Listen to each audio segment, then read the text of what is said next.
kita ini pemenang Pilpres, Pak. Kita ini besar, ya, tapi serangan lawan ini masih terus. Sarannya adalah amplifikasi program-program dan keberhasilan Bapak melalui Kemenko. Kedua, kita gemes, Pak, ingin melawan mereka. Kalau mau tempur lapangan kita lebih banyak.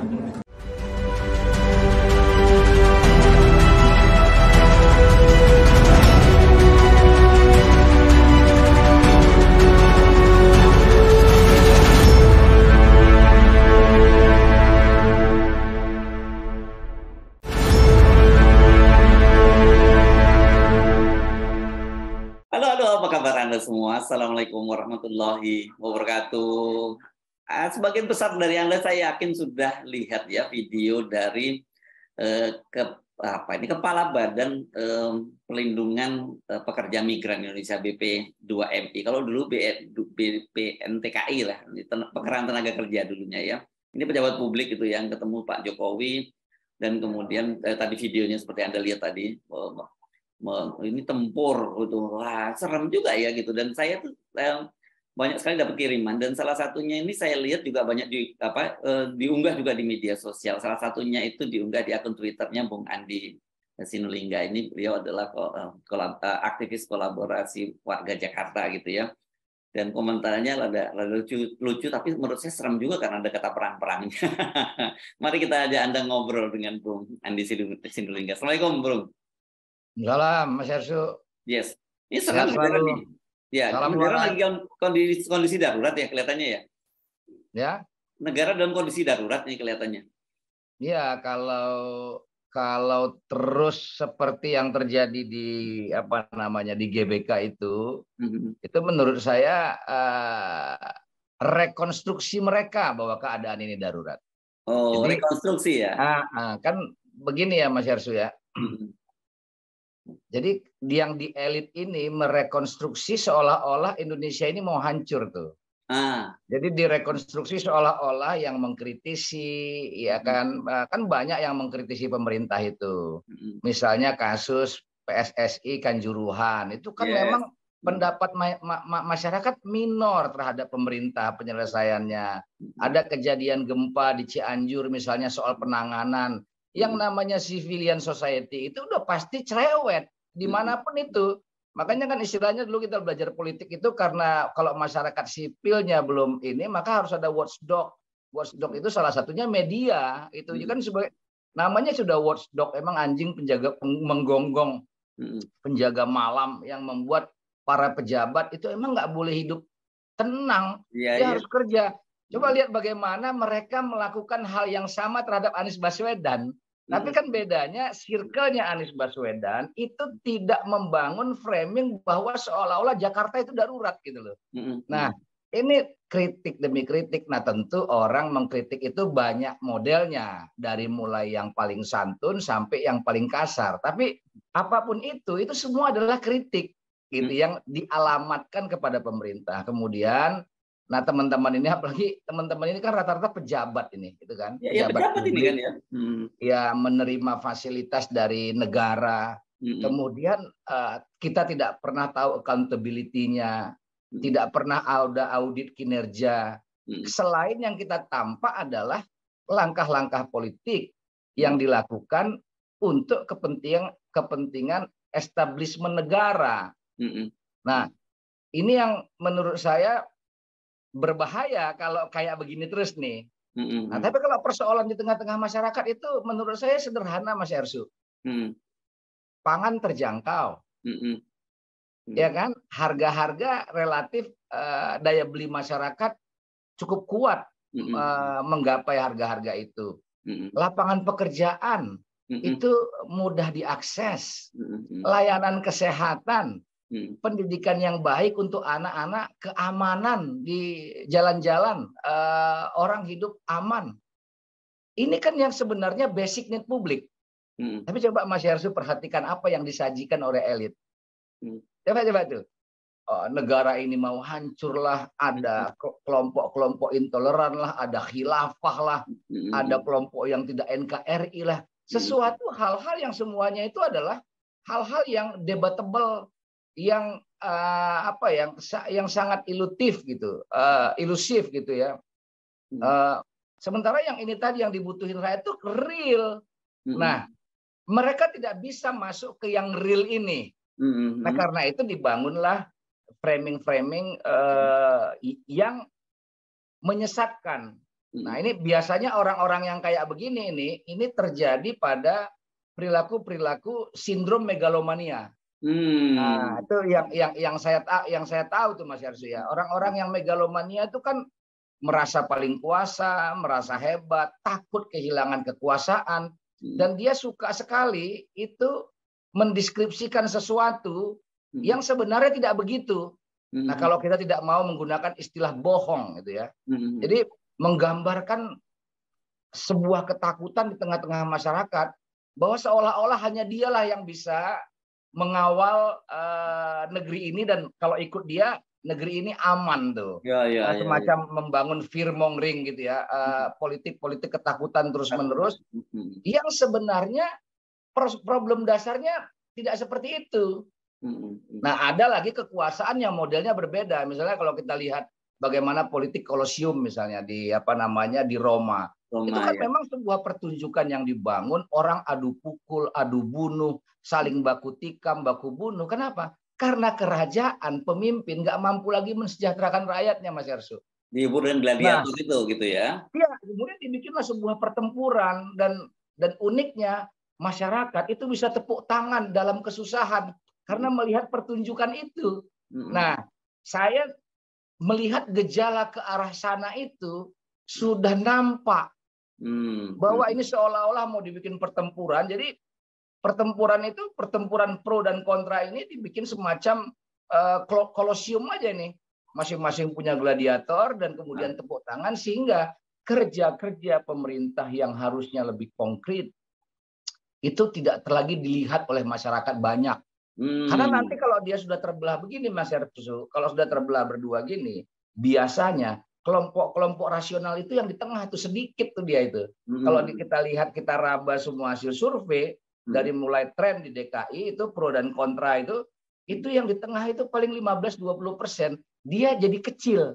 Jadi kelompok-kelompok rasional, kelompok-kelompok yang well educated itu tidak berani bersikap. Kenapa? Karena takut nanti dianggap bersikap begini cenderung dianggap ini, kalau bersikap begini cenderung dianggap begini. Jadi akhirnya mereka tidak mau terhidup dalam pro dan kontra itu, mereka diam. Akhirnya siapa yang mendominasi, Mas Yarsu?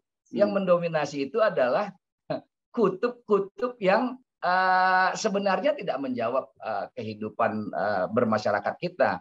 Dan ini biasanya dirawat oleh kekuasaan.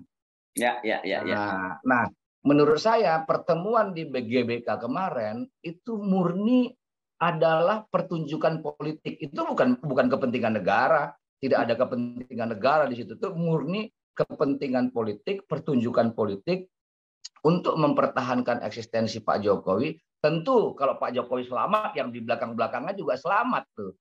Nah, budaya politik begini menurut saya, Mas Yarsu, tidak boleh kita biarkan. Nah, itu harus direm, harus diingatkan. Karena coba kita bandingkan Pak Susilo Bambang Yudhoyono. Dia pimpinan partai, dia punya partai, dia kalau dia kemarin itu mau sedikit tidak etis ya, bisa jadi yang menang Pak Prabowo, Mas Yarsu. Kalau dia pada Pilpres 2014 tidak etis, ya berpihak secara terang, berpihak menggunakan segala resources kekuasaan negara misalnya, kan masih bisa, Mas Yarsu. Bisa ya dong. Kan? Masih bisa menggerakkan aparatur kekuasaan negara ini. Kalau enggak saya copot kamu. Kalau enggak saya copot kamu. Masih bisa kayak begitu. Nah, saya pikir ceritanya akan berbeda. Tapi SBY menunjukkan sikap yang baik sebagai negarawan. Dia tidak pernah bicara tentang Pilpres 2014 pasca dia, kecuali hanya, coba kita lihat rekam jejaknya, yang penting Pilpres berlangsung aman, damai, demokratis, jujur, dan adil.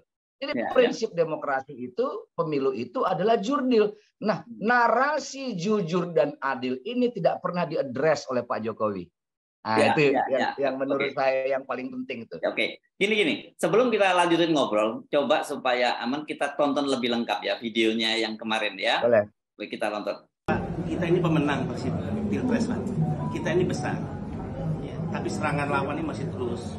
Sarannya adalah amplifikasi program-program dan keberhasilan Bapak melalui Kemenpos.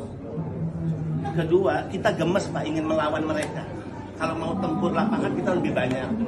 Nah, kalau Bapak nggak mengizinkan kita tempur di lapangan melawan mereka, maka penegakan hukum yang harus. Misalnya setiap mereka yang selama ini mencemarkan nama baik, menyerang pemerintah, adu domba, hasut, penyebaran kebencian, semua bisa dijerat dengan hukum. Nah, penegakan hukum ini yang harus dilakukan, diperkuat lagi. Karena ketika tidak, kami hilang kesabaran, ya udah kita yang melawan mereka di lapangan misalnya.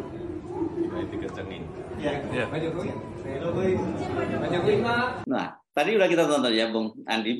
Bayangan tadi itu saya nangkepnya ini setidaknya ada dua soal ya. Satu, secara umum saya menganggap ini provokasi terhadap Pak Jokowi untuk memerangi rakyatnya sendiri. Ya kan gitu kan yang Atau pilihannya kan tadi gitu.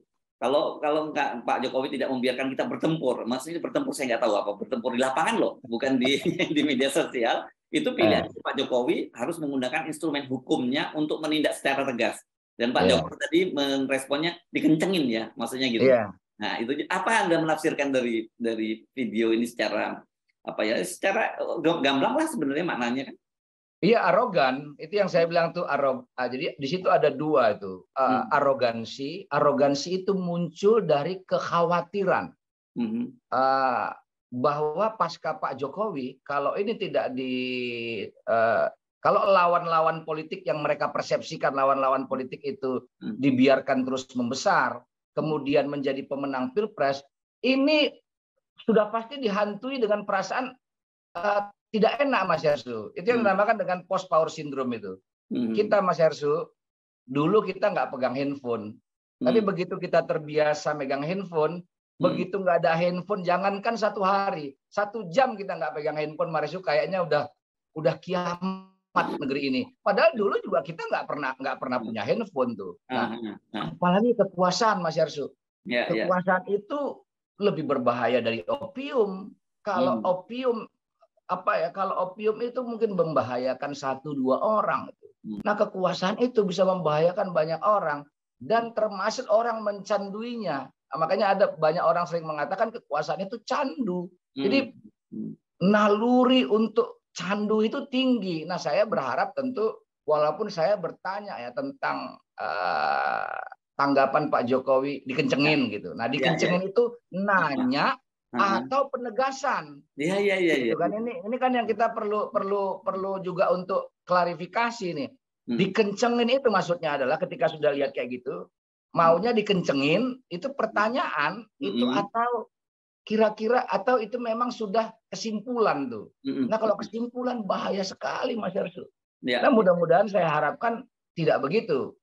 Mudah-mudahan saya berharap Pak Jokowi itu hanya merespon lip service saja buat relawan-relawannya yang sudah susah payah membuat acara yang tentu acara itu dengan motif satu acara itu. Saya hakul yakin dan seyakin-yakinnya ketika panitia membuat acara itu motif tunggalnya bukan kepentingan bangsa dan negara. Apa? Motif tunggalnya bagaimana Pak Jokowi puas. Pasti itu dalam panitia jangan begini, jangan begitu, bagaimana tidak acara itu tidak mengecewakan Pak Jokowi. Saya yakin. Jadi nggak ada poin-poin demi bangsa dan negara. Karena itu saya berani mengatakan bahwa perkataan itu berangkat dari 2 hal. Yang pertama ketakutan, kekhawatiran tentang keberlangsungan kekuasaan. Nah, karena itu menumbuhkan sifat arogan. Cenderung mempertahankan diri. Itu yang saya bilang megalomania tadi itu. Cenderung merasa hebat, merasa paling nasionalis, merasa seolah-olah dia yang paling cinta negeri ini. Merasa seolah-olah negeri ini punya nenek moyang yang diwariskan pakai surat warisan gitu loh. Nah, ini yang saya bilang itu, loh kok tiba-tiba merasa paling NKRI, paling nasionalis. Nah, ini yang menurut saya justru mereka-mereka inilah yang membahayakan. Nah, saya lama-lama saya lama-lama melihat narasi-narasi misalnya kayak dulu kalau Anies jadi gubernur, Jakarta akan menjadi Suriah. Nah, kalau kelompok-kelompok intoleran kita begini terus, negara bisa hancur. Jangan-jangan yang dimaksud mereka itu adalah ini ancaman buat orang-orang itu yang mereka bisa gebuk kapan saja kita-kita ini, Mas Yersu. Tengok narasinya dua hal ya. Kalau Bapak izinkan, kami ini banyak, kita ini besar. Kalau Bapak izinkan katanya, artinya dia merasa dengan banyak itu dia bisa berbuat sesuka-sukanya. Tempur di lapangan Pak Jokowi. Tempur di lapangan disebutnya ya, gitu ya. Di lapangan, tentu dengan izin Pak Jokowi. Atau kalau Bapak tidak izinkan kami bertempur di lapangan, itu kan dia katakan begitu. Pakai instrumen hukum, karena semua ini itu secara hukum bisa disentuh. Ujaran kebencian, menyerang pemerintah, dia bilang segala macam itu. Jadi menggunakan instrumen hukum demi syahwat nafsu kekuasaan. Dan menurut saya ini berbahaya ini, Mas Yersi, berbahaya bagi kelompok-kelompok yang menurut saya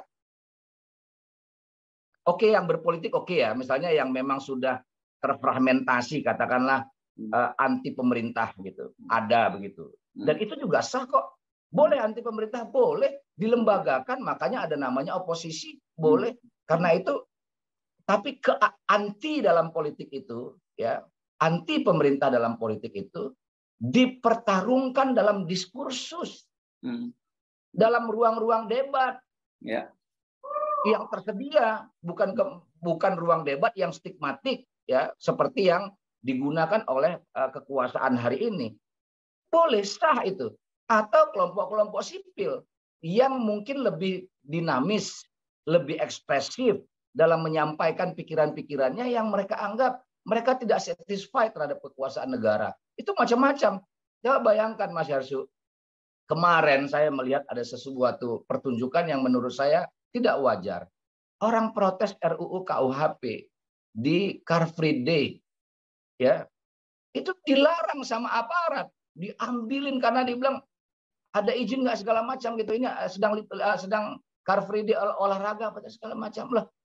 Sepanjang saya tahu Car Free Day, orang banyak beraktivitas dengan segala macam bentuk, termasuk promosi-promosi iklan. Nah, macam-macam orang bisa bikin acara. Nah, jadi ekspresi orang ini terancam untuk ekspresi, ya, kebebasan orang untuk berekspresi, maksud saya itu terancam terdistorsi hanya karena ambisi kekuasaan yang terlalu besar.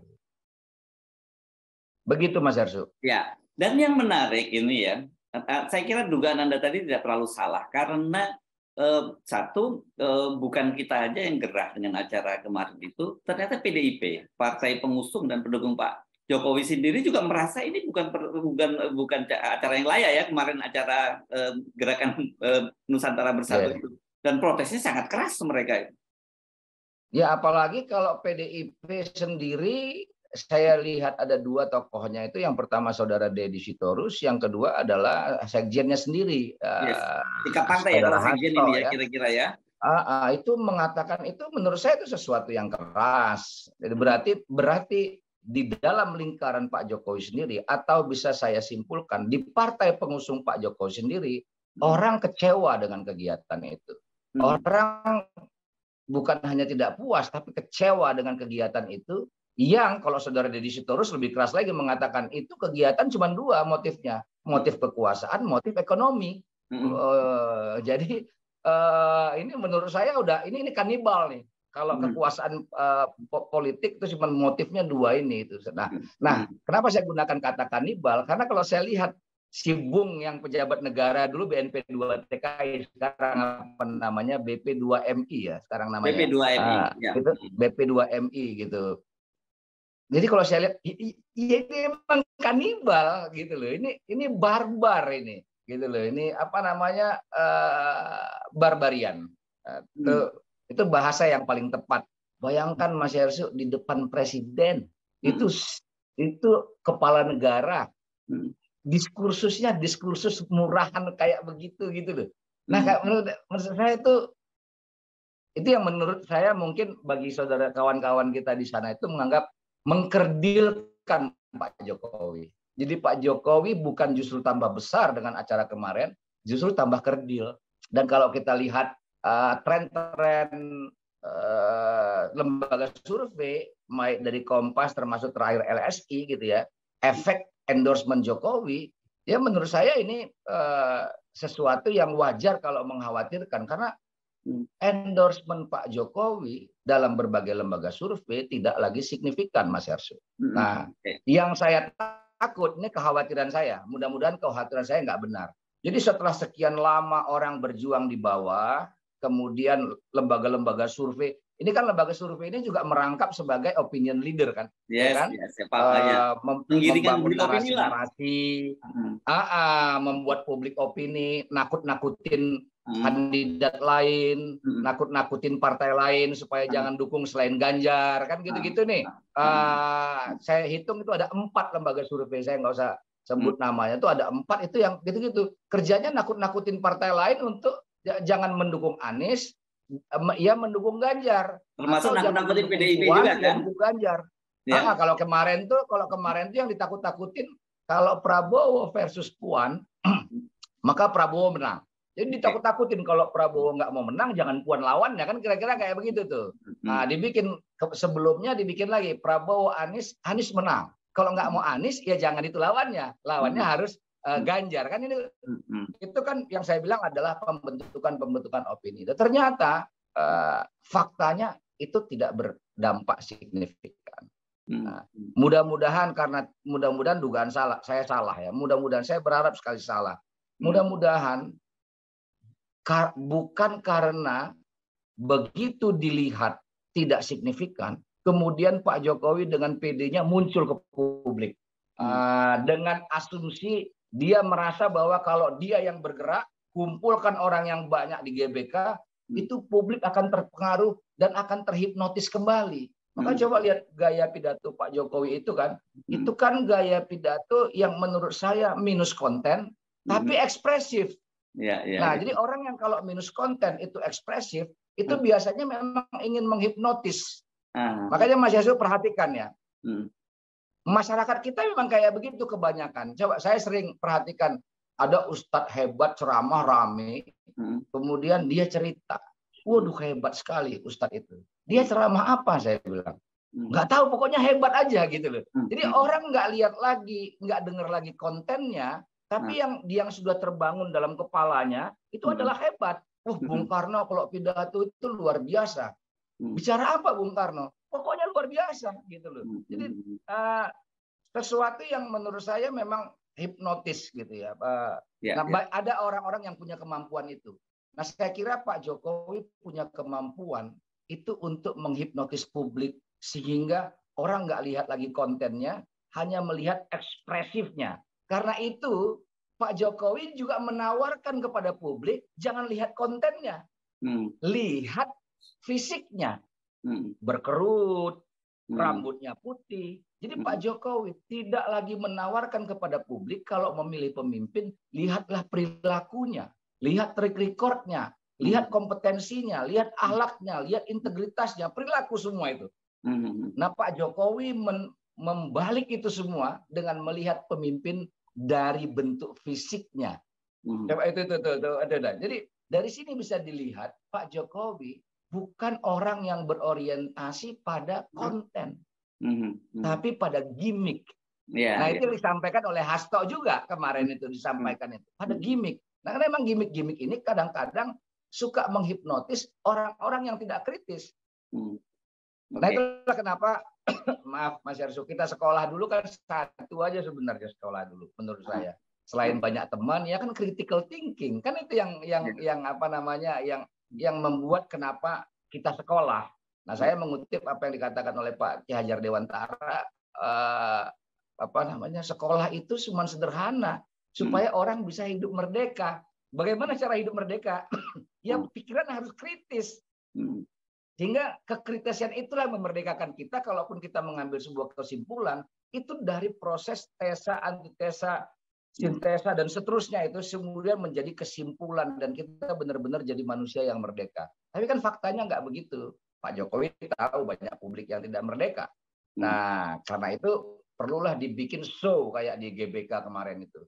Supaya Jokowi efek itu besar kembali. Dan itu bisa jadi modal untuk mengantarkan siapa saja di 2024.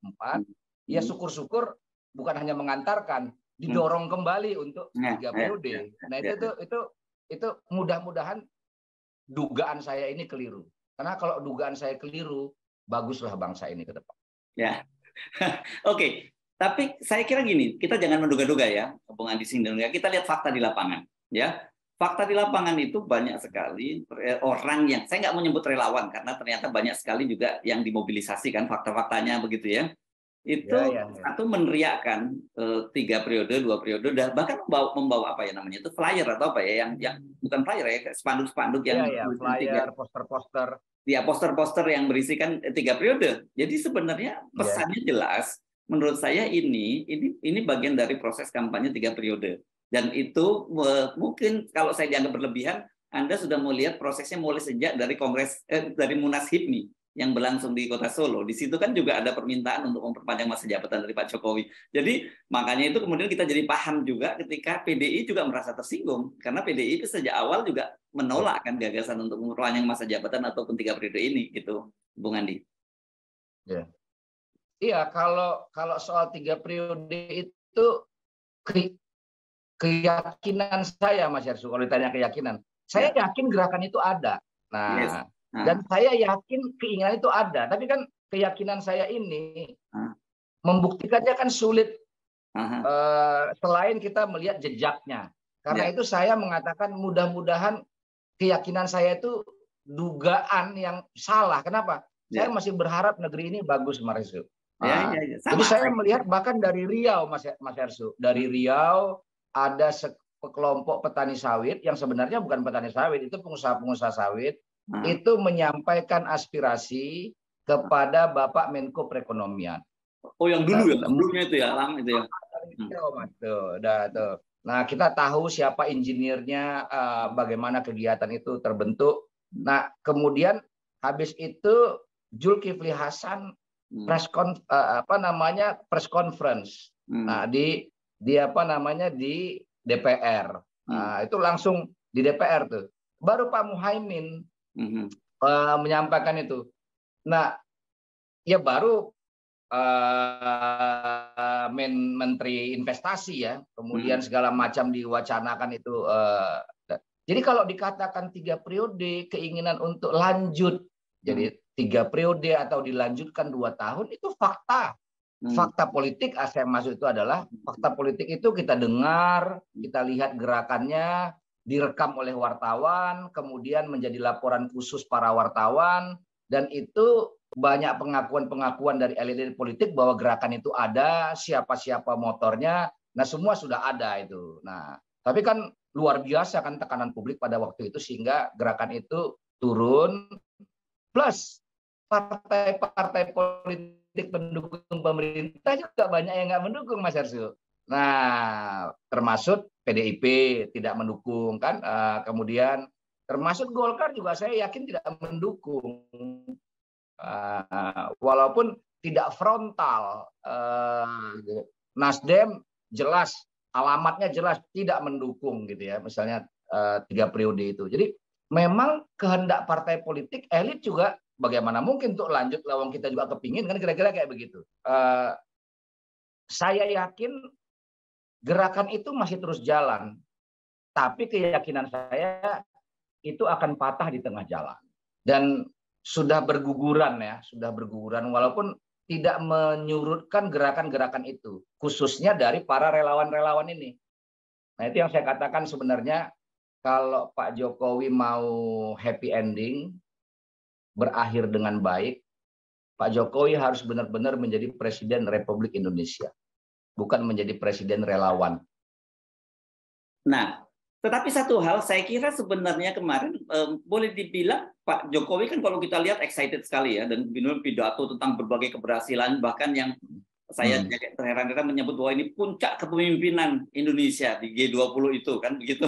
Nah, tapi Pak Jokowi saya kira mungkin nggak tahu kalau banyak sekali orang sekarang kalau Anda lihat di media sosial tuh muncul berbagai pengakuan bahwa mereka merasa ditipu hadir di situ gitu ya, disebutnya ada acara keagamaan istighosa. Makanya ketika kemudian muncul Pak Jokowi pidato, banyak sekali orang yang kemudian ingin keluar dari Bung Karno. Kan ini sebenarnya kasihan juga Pak Jokowi ini juga, jadi beliau juga memamerkan sesuatu yang palsu, tapi Pak Jokowi juga diberi dukungan palsu gitu. Ya, jadi kesimpulan saya, ini kesimpulan Mas Yarsu. Kegiatan itu motifnya negatif. Karena itu hasilnya negatif. Outcome-nya negatif. Kalau kita lihat respon publik, itu tidak ada yang positif tuh. Kecuali kalau kita lihat apalagi di sosial media, kecuali kalau yang pendukung-pendukung mereka sedikit sekali itu. Jadi bahkan kelompok-kelompok yang die hard di sosial media itu pun mingkem tuh, diem soal kayak gini. Karena sulit dibantah. Misalnya, ibu-ibu dijanjikan ada istiqosah kubro pengajian. Katanya ada Habib Lutfi di situ pengakuan mereka. Ternyata yang muncul goyangan-goyangan yang dianggap dalam perspektif pengajian itu tidak senonoh oleh seorang artis gitu ya di sana itu Inul Daratista kalau saya tidak salah. Nah mereka mau keluar karena melihat tidak begitu. Nah pintunya terkunci. Nah itu kan kemudian persepsi publik kan menganggap bahwa ini berbahaya. Ini bisa jadi seperti kanjuruhan ini kalau tidak ditreatment dengan baik orang seperti gitu banyak. Itu satu. Yang menurut saya negatif dari pertemuan itu. Selain pidato Pak Jokowi ya, menurut saya itu. Selain Pak Jokowi yang sudah kita bahas. Yang kedua adalah soal tadi itu, ibu-ibu yang keluar yang pintu terkunci. Yang ketiga adalah sampah yang sampai 31 ton. Itu melibatkan banyak orang gitu ya. PPSU DKI segala macam itu. Bahkan ada satu harian menuliskan bahwa satu hari acara relawan memproduksi 31 ton sampah. Bayangkan tuh. Jadi mudah-mudahan sampah-sampah yang nampak di depan mata kita itu, yang di atas karpet, jangan-jangan ada di bawah karpet sampah-sampah yang lebih banyak ini, yang merusak, menggerogoti negara ini gitu loh. Maksud saya itu. Ini yang ketiga. Nah yang keempat adalah itu tadi. Bahwa ini bukan relawan, ini adalah orang yang dimobilisasi dengan kompensasi biaya. Dan itu kan kita lihat tuh Mas Yarsu, mulai dari video dari membagi-bagikan yang naik sepeda motor, dibagi-bagikan 100.000, ada yang di bis, kemudian mereka nyanyi-nyanyi, dipulang, bawa duit dari Pak Jokowi, mereka bilang segala macam-macam. Itu secara faktual nampak. Dan kalau kita lihat, buat kita yang terbiasa, ya melakukan aksi-aksi massa, memobilisasi massa. Kita bisa lihat kok kayak ini relawan atau mobilisatif. Nah, misalnya contoh ketika saya Mas Yarsu ikut dalam aksi Salam 2 Jari 2014 ya mendukung Pak Jokowi JK ya. Itu nampak sekali voluntarismenya Mas Yarsu. Oh iya. Beda sekali ya waktu itu ya. Nampak voluntarismenya itu. Gampang lihat voluntarisme itu. Mas Hersu boleh lihat berapa sih bis-bis di sekitaran itu. Nggak banyak. Itu artinya apa? Orang datang ke GBK, bawa mobil sendiri, atau numpang mobil teman, atau naik taksi, jalan kaki. Itu benar-benar voluntarism. Jadi semangat kita dulu ingin mengantarkan Pak Jokowi itu jadi presiden itu dengan betul-betul luar biasa. Dan ada Anies juga di situ. Waktu itu benar-benar voluntarism. Nah, ke sini kayak yang kemarin itu nuansa voluntarismenya nggak ada lagi. Kita lihat bis-bis tuh ribuan bis-bis itu yang memacet-macetin, bikin macet di Jakarta segala macam itu. Dan yang selanjutnya adalah apa ya? Ini mereka di dalam tuh semacam apa namanya magnet untuk tetap tinggal di dalam. Itu makanya cepat pada ingin keluar tuh. Biasanya orang kan kalau acara kayak dulu itu sampai Pak Jokowi sudah lambai-lambai tangan dulu 2014 di atas dari panggung keluar naik ke atas. Orang masih belum mau meninggalkan GBK itu. Nah itu saking antusiasnya masyarakat ingin mengantarkan Pak Jokowi sebagai presiden. Nah dalam perbincangan ini yang saya sampaikan, saya ingin berpesan juga sebenarnya sama Pak Jokowi bahwa jangan kecewakan relawan-relawan dia yang berpikir jernih. Karena banyak juga relawan-relawan dia yang berpikir jernih, yang tidak happy dengan langkah-langkah Pak Jokowi, termasuk terakhir yang di GBK itu. Nah, itu yang menurut saya Mas Yarsu benar ya, bahwa itu bukan lagi murni relawan. Apalagi kalau saya benar surveinya Denny JA kemarin itu, efek endorsement Jokowi itu cuma 2%, menurut saya itu angkanya 2% kalau menurut LSI ya? Kalau LSI 2%, itu menurut saya lampu merah itu. Kalau Kompas kan 15% kan, efek endorsementnya Jokowi. Jadi kalau Kompas itu langsung menanya, kalau Pak Jokowi memilih capres, berapa persen yang ikut? Jadi keluar angka 15. Nah, di dalam angka 15 itu, Maresu, dugaan saya sudah ada pemilih Ganjar. Oke. Ya. Kalau Denny JA langsung dia bikin itu orang-orangnya, metodologinya dibikin bahwa Anda pilih siapa, gitu. Pak Prabowo, Anies, Ganjar. Nah, orang sudah punya tempat semua. Nah, jadi sehingga sebenarnya kayak Ganjar itu tidak ada Pak Jokowi, pemilih Pak Jokowi itu sudah lari ke dia, gitu loh. Nah, bahkan bisa jadi Pak Jokowi kalau tidak mengikuti arus relawannya itu, dia akan tertinggal, Mas Yarsu. Dia semakin zero, kesepian ya. Jadi obligasi dia semakin kosong. Nah, saya kira dugaan saya adalah dia takut kehilangan obligasi ini walaupun cuma 15%. Ya, ini harus dipeganglah sebagai sebuah obligasi yang bisa nanti dibargain secara politik nih, daripada kosong. Nah, saya lihat Pak Jokowi arahnya ke sana. Nah, walaupun saya berharap Pak Jokowi itu bargainnya itu dengan rakyat. Caranya bagaimana? Dia antarkan ini semua dengan baik. Pemilu esensinya jujur dan adil, langsung, umum, bebas, rahasia, jujur, adil. Dia address saja itu, dia sampaikan kepada masyarakat. Jadi ketika Pak Jokowi bicara tentang pemilu 2024, dia bicara pada aspek-aspek yang normatif, yang etik, yang memang menjadi tanggung jawab dia sebagai penyelenggara negara. Negarawan di situ dia tampil ya. Sehingga orang-orang yang kontra dia itu juga angkat topi. Dan saya yakin dia akan berakhir dengan baik. Ya, orang akan memberikan standing applause. Dia berakhir dengan baik, dan itu bagus buat dia, dan apa namanya, dan legacy yang sudah dia tinggalkan. Kalau enggak, saya yakin tidak akan bagus, Mas Yarsu. Nah, saya mudah-mudahan dugaan saya itu keliru ya, maksudnya walaupun dibilang enggak, tapi saya masih berharap, walaupun saya yakin janganlah kayak gitu loh. Ya, janganlah sampai Pak Jokowi dihantui oleh dirinya sendiri. Bagaimana dia memperlakukan Pak SBY. Ketika Pak SBY ngomong dikit, Pak Jokowi langsung datang ke Hambalang. Memang nggak ada ngomong apa-apa. Tapi kan dalam komunikasi itu ada dua, kita tahu. Ada verbal, ada non-verbal. Dengan datang ke Hambalang, bicara sedikit, ini mangkrak. Orang publik dengan mudah sangat membaca. Kira-kira ingin mengatakan, nggak usah ajarin gua lah, lu ngurus Hambalang ini aja nggak beres gitu kan, kira-kira orang bisa nangkap begitu, karena ya lagi-lagi secara nonverbal mengatakan begitu, Mas Yarsu. Nah, dan terus kan SBY itu kan kayak orang nggak terhormat. Jadi seolah-olah SBY itu bukan presiden yang berprestasi, itu kayak Mas Yarsu katakan tadi itu, seolah-olah inilah akhir dari para nabi. Inilah akhir daripada kepemimpinan. Tidak ada nabi setelah aku. Tidak akan ada lagi pemimpin yang hebat setelah aku. Waduh.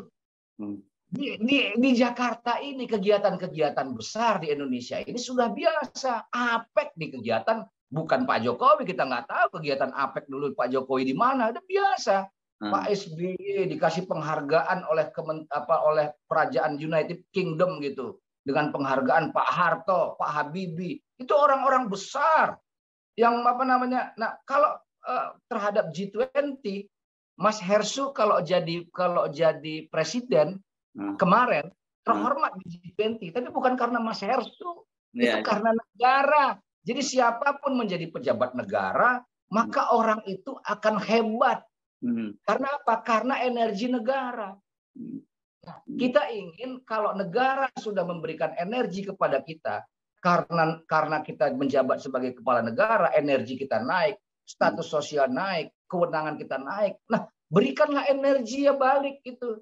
kepada negara, kepada bangsa. Jangan energi itu doang yang disedot gitu loh. Tidak memberikan kontribusi yang positif terhadap negara dan bangsa. Nah, ini orang yang nggak sadar bahwa siapapun yang jadi presiden, Indonesia ini insya Allah akan besar. Dengan market yang besar, Mas Ersu. Dengan natural resources yang besar. Dari secara geopolitik di kawasan itu kepentingan orang dunia. Dan itu tidak ada faktor Pak Jokowi di situ. Menjadi faktor karena dia presidennya. Kalau nanti berganti presidennya, maka dia bukan faktor lagi. Pertanyaannya muncul, Indonesia ini akan tetap jadi faktor nggak? Tetap akan jadi faktor. Nah, Pak Jokowi bisa jadi faktor, bisa tidak, tapi Indonesia akan terus jadi faktor dalam pergaulan internasional, Mas Arso.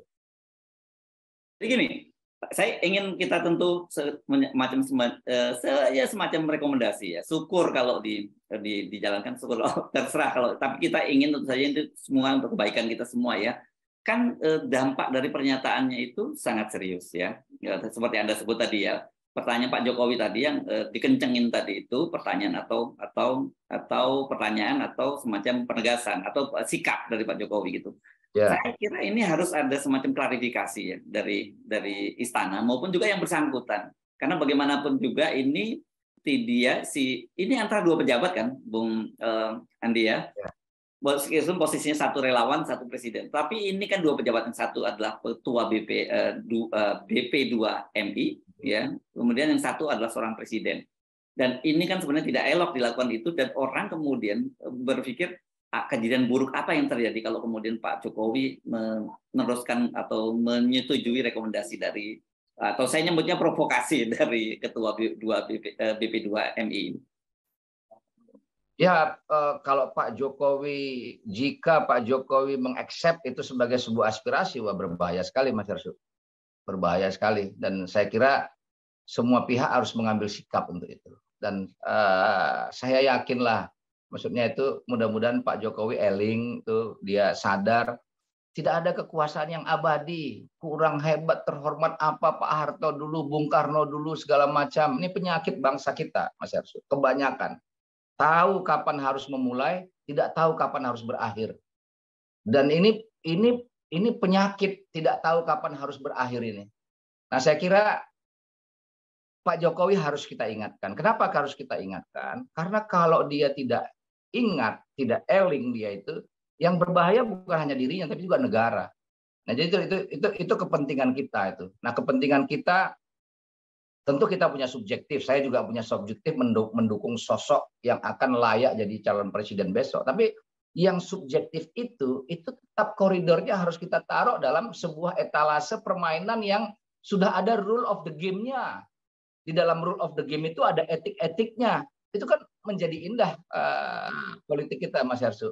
Jadi ternyata kalau saya lihat pembicaraan saudara pejabat negara kemarin itu yang ditunjuk oleh Pak Jokowi itu, kalau saya lihat mereka lah sebenarnya yang menguatkan bahwa perpecahan itu di satu sisi menggunakan narasi Nusantara Bersatu, judulnya Nusantara Bersatu, tapi di balik itu di kepalanya itu perpecahan. Dan bagaimana mungkin orang yang consciousness-nya perpecahan kemudian menggerakkan sesuatu dengan gerakan apa yang dinamakan dengan bersatu? Itu yang menurut saya ambivalensi itu, Mas. Paradoks. Mudah-mudahan saja ya, itu doa kita semua ya gitu ya, bahwa Pak Jokowi itu kemarin itu ya cuma mendengar namanya aspirasi, tapi tentu saja yang jadi kita persoalkan kalau para pejabat kita cara berpikirnya seperti itu, ya kita bisa membayangkan seperti apa negara ini jadinya, gitu ya. Ya. Ya. Saya terakhir Mas Yarsu, kalau saya mau supaya Pak Jokowi mengadres, ada dua yang perlu diadres, diklarifikasi ya, diklarifikasi. Yang pertama pendapat pejabat BP2MI itu, dulu BMT TKI, yang kan beliau yang angkat. Kalau ini terus di situ, berarti orang akan menduga bahwa Pak Jokowi membenarkan pernyataan itu. Tapi kalau dia dicopot, maka Pak Jokowi mengatakan ini anak tidak etis, tidak layak. Cara berpikirnya tidak layak duduk dalam struktur negara. Ya. Nah, yang kedua adalah klarifikasi soal benar nggak sih sebenarnya GBK itu boleh dipakai atau tidak gitu loh. Oh ya, ini berkaitan dengan persiapan Piala Dunia ya. Kalau memang negara, kalau kita dengar omongan Menpora representasi negara menyampaikan bahwa itu akan dipakai untuk Piala Dunia U20 bulan tahun 2023 yang akan datang, karena itu nggak boleh dipakai karena menurut FIFA. Nah pertanyaannya, kalau benar gitu, kenapa ini boleh dipakai? Kenapa ini perlu diklarifikasi? Karena bahaya sekali kalau aturan-aturan kita buat kemudian yang merubah aturan itu, yang menegasikan aturan itu juga kekuasaan sendiri. Jadi kekuasaan sendiri tidak patuh pada aturan, bagaimana caranya dia menyuruh rakyat untuk patuh terhadap aturan? Ya. Ini yang saya bilang tuh. Jadi supaya apa? Supaya ada keteladanan. Ada keteladanan. Nah, kita berharap ada keteladanan dari pemimpin kita. Gitu, Mas Arso. Baik, terima kasih Bung Andi Sinulinga dari Kolaborasi Warga Jakarta. Assalamualaikum warahmatullahi wabarakatuh. Waalaikumsalam warahmatullahi wabarakatuh.